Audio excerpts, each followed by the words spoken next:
સોમનાથ ખાતે આજરોજ ભક્તજનો માનવ મહેરામણ ઉમટ્યું છે ત્યારે શ્રાવણના અંતિમ સોમવારે પૂજ્ય કથાકાર રમેશભાઈ ઓઝાએ પાલખી યાત્રાનું પૂજન કરી પ્રસ્થાન કરાવ્યું તથા સોમનાથ મહાદેવની અભિષેક બિલ્વાચાર્ય કરી મોટી સંખ્યામાં આવેલા ભક્તોના સુવ્યવસ્થિત દર્શન માટે શુભકામનાઓ પાઠવી સાથે જ દેશના પ્રધાનમંત્રી અને સોમનાથ ટ્રસ્ટ અધ્યક્ષ નરેન્દ્ર મોદીની અધ્યક્ષતા હેઠળ થઈ રહેલી યાત્રા સુવિધા અંગે મંદિર પ્રશાસનનો સાધુવાદ કર્યો હતો।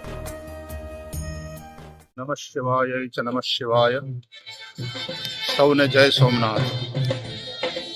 શ્રાવણ મહિનાના છેલ્લા સોમવારે ભગવાન સોમનાથના ચરણમાં શીશ ઝુકાવવાનો અવસર મળ્યો। લગભગ આજથી 2-2.5 દાયકા પહેલા જ્યારે સોમનાથ આવતું ત્યારે મારા મનમાં એમ હતું કે સ્થાનને અનુરૂપ વિકાસ થવો જોઈએ અને સોમનાથ દાદાના ચરણમાં એ ભાવના પણ અનેક વાર મેં પ્રગટ કરેલી।